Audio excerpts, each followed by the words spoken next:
Good day, my name is Shaina Angelica Gutierrez from BSN1-A, and today I'm going to demonstrate the abdominal region, the assessment of abdominal region. So in abdominal examination, I will do inspection, auscultation, percussion, and lastly, the palpation. So firstly, I will introduce myself and identify my client.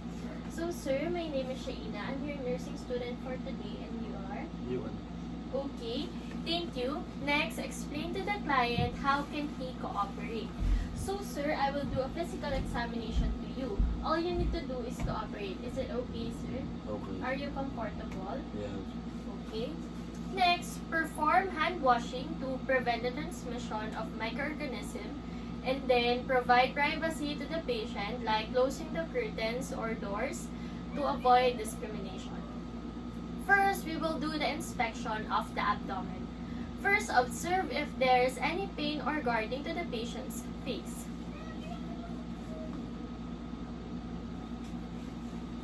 So, it seems like the patient is comfortable and there's no pain as I check his face. Next, observe the abdomen from the ribs down to the symphysis pubis.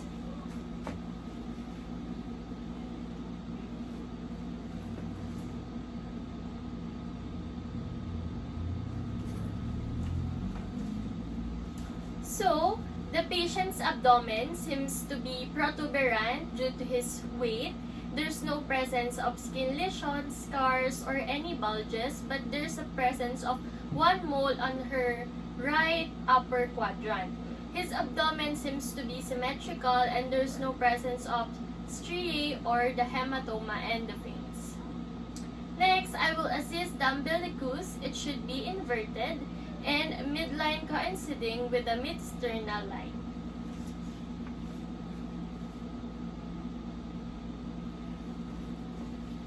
So, there's no presence of discoloration of umbilicus or the Cullen sign, and it seems to be inverted and in the midline.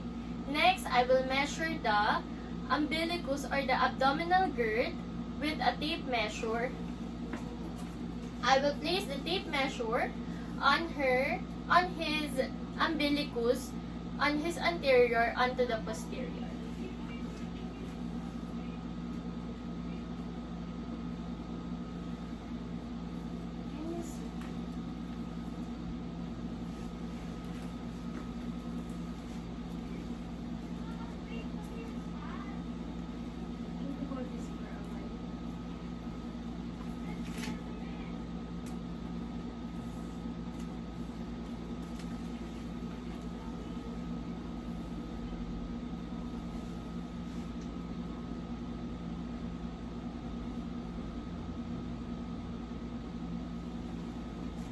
So his abdominal girth seems to be 101 centimeters.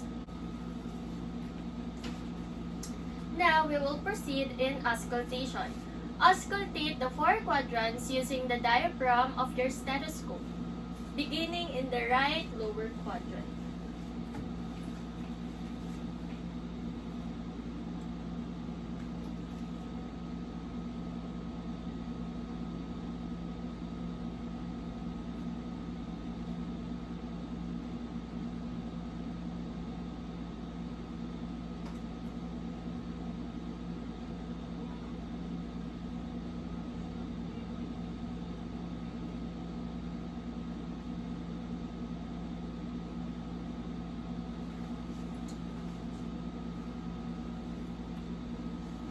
So this is for you to hear the vowel sounds. So the sounds are present and it seems to be normal, and there's also no hyperactive or the hyperperistalsis.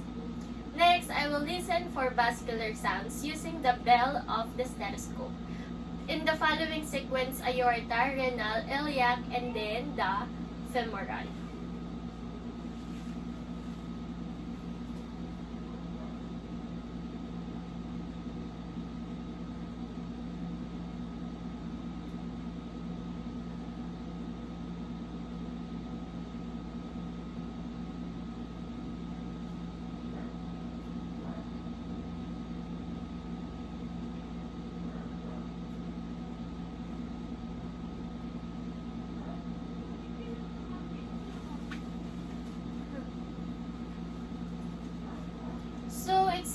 normal peristalsis and the vascular sounds or the browits are not present and there's no chronic abdominal pain. Next, we will proceed to the percussion to determine some presence of fluids, distensions, or masses. First, perform percussion on the right lower quadrant starting on the mid-clavicular going downward. Then, repeat the procedure on the other side.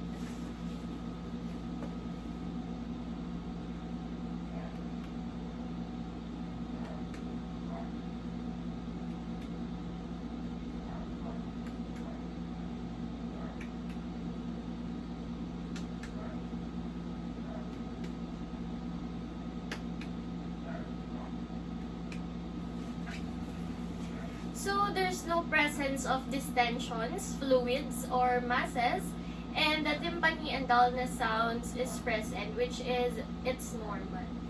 Next, I will percuss the liver on the right side. Sir, can you turn on your right side, please?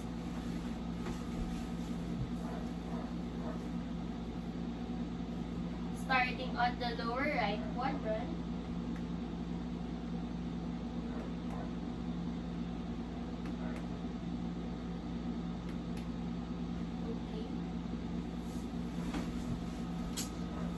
Next, I will percuss the spleen beginning from the mid-axillary line. Also, I will percuss the lower IC space.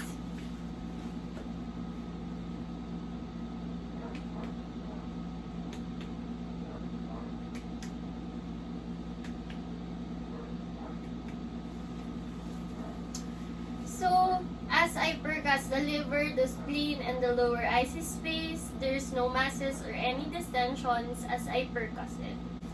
So, for the last, we will now proceed to the palpation. First, perform light palpation using the pads of your fingers and beginning with the non-tender quadrant, then on the res of the quadrant. Gently depress 2 cm in a dipping motion. Remove fingers, then move to the other areas. Then perform deep palpation about 2 cm, about 4 cm.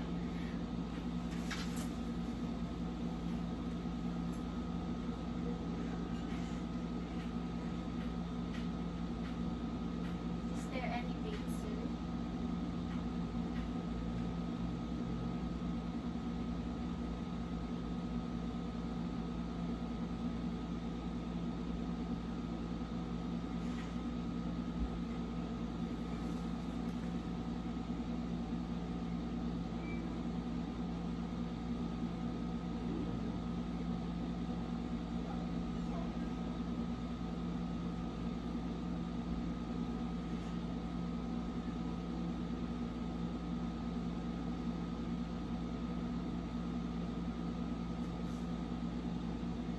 Is there any pain?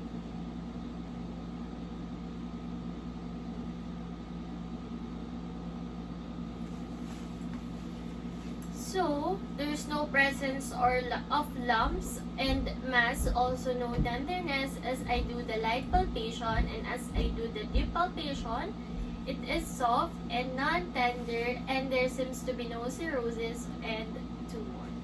Next, I will palpate the kidney on each side of the abdomen using bimanual palpation. I will use my 2 hands.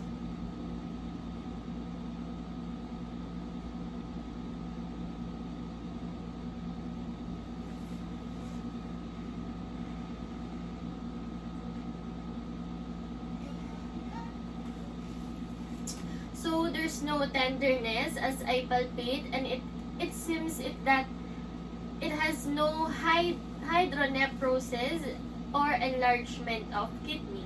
Next, I will palpate the right lower quadrant up to the right upper quadrant of the liver using hook method.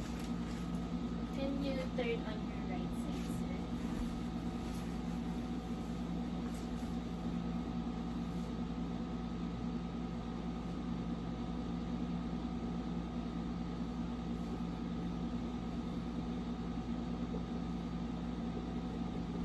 Okay, thank you.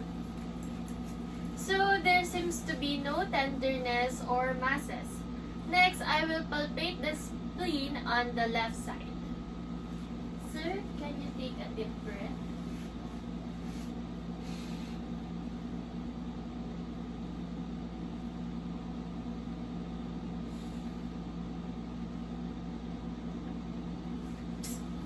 So, there seems to be no enlargement and tenderness. And then lastly, I will palpate the umbilical areas.